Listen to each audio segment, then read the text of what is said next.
सरकार हमारे लिए उपलब्धियां दे रही है, यानी कि हमारे अंदर जो भी प्रतिभा है उसको निखारने के लिए सरकार पूरा प्रयत्न कर रही है।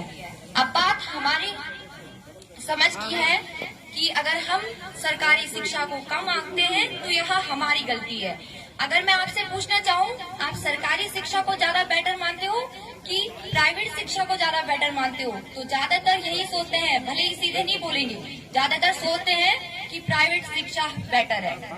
मैं कहती हूँ हमारे, अगर मैं अपनी खुद की टीचर की बात करूँ, उनकी क्वालिफिकेशंस, उनका एजुकेशन सिस्टम कहीं भी किसी से कम नहीं है। मुझे लगता है कहीं कमी है तो हम में है, और हम में वो कमी आ जाती है, कहाँ से आती है? तो वो आ जाती है, थोड़ा बोलते हैं ना, घर में। मुझे लगता है जो भी सरकारी विद्यालय में ज्यादातर बच्चे पढ़ते हैं वो उतनी फीस नहीं दे पाते, घर से उनकी आर्थिक स्थिति उतनी सही नहीं हो पाती, तो इसलिए उन्हें सरकारी विद्यालय में उनके माँ बाप पढ़ाते हैं। मेरे खुद के माँ बाप इसलिए पढ़ाते हैं, अगर अच्छी खासी फीस होती तो प्राइवेट स्कूल में पढ़ाते। लेकिन यहाँ पे बात ये है, क्या हमारे टीचर जो हमें पढ़ाते हैं, क्या कमी उनमें है? मुझे नहीं लगता कमी उनमें है, क्योंकि कहीं ना कहीं उन्होंने एग्जाम क्वालिफाई करा है। उन्होंने प्राइवेट स्कूल के जो टीचर हैं उनसे ज्यादा कुछ उनके अंदर क्वालिटीज हैं जिससे वो आगे बढ़े हैं। तो मुझे लगता है मेरे प्यारे भाई बहनों, ये समझने वाली बात है, अगर हम सरकारी विद्यालय में पढ़ रहे हैं तो उस विद्यालय का सम्मान करना सीखिए। क्योंकि मैं अगर खुद की बात करूं, हम गरीब हैं, हमारे जितने भी हम यहाँ पे बैठे हुए हैं, गरीब हो या ना हो, लेकिन ज्यादातर बच्चे जो गरीब हैं, हमारे लिए सरकारी विद्यालय एक बहुत बड़ा मंच है। क्योंकि अगर आप सोच सकते हो सरकारी विद्यालय को, आप थोड़ा सोचो, आपके सरकारी विद्यालय ना हो, प्राइवेट विद्यालय हो, तो क्या हमारे माँ बाप, जिनके माँ बाप खेती बाड़ी करके हमें पढ़ा रहे हैं, इतनी फीस भर पाएंगे? तो नहीं ना। तो इसलिए हमें, हमारी जिम्मेदारी बनती है, हमारी रिस्पॉन्सिबिलिटी है कि हमारा जो सरकारी विद्यालय है उसकी नींव को हम मजबूत बनाएं।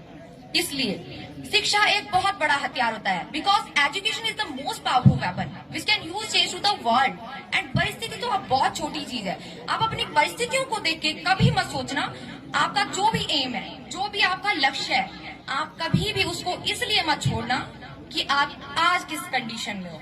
होती है ना कभी कभी सिचुएशन बहुत कॉम्प्लिकेटेड हो जाती है। अगर मैं गांव के बच्चों की बात करूं, तो अपनी स्वयं की बात करूं, तो पढ़ाई तो करनी पड़ती है, पढ़ाई अपनी अलग है, लेकिन घर का काम भी देखना पड़ता है, रोटियां बनानी पड़ती है, खेतों में काम करना पड़ता है, एनीवे बहुत सारा काम होता है करने को। पर मैं आपसे हमेशा कहूंगी, उस काम को करते हुए आगे बढ़ो। उस काम को ऐसा नहीं बोलना कि आप करोगे नहीं, उस काम को करते हुए अगर आप आगे बढ़ते हो तो आप एक अलग मिसाल रखते हो। दो तरह के बच्चे होते हैं, एक बच्चा वो है जिसके पास हमने संसाधन दिए हुए हैं कि बेटा तुम्हें पढ़ना है, वो उन संसाधनों का सही तरह से प्रयोग कर रहा है, वो पढ़ेगा और सक्सेस होगा, बहुत बड़ी बात है।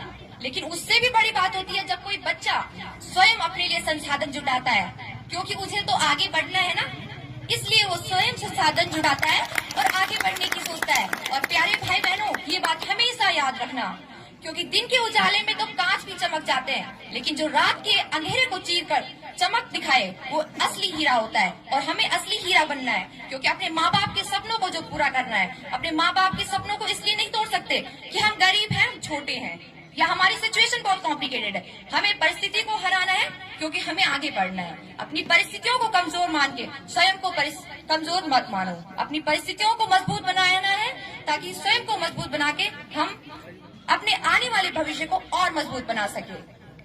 एंड लास्ट में, there is nothing impossible to him who will try. So please try करते रहिए, आप ट्राई करोगे सब पॉसिबल है। और ज्यादा न कहते हुए मैं अपनी वाणी को विराम देते हुए यहाँ पे आए हुए अतिथियों को एक बार पुनः तहे दिल से शुक्रिया अदा करती हूँ। धन्यवाद।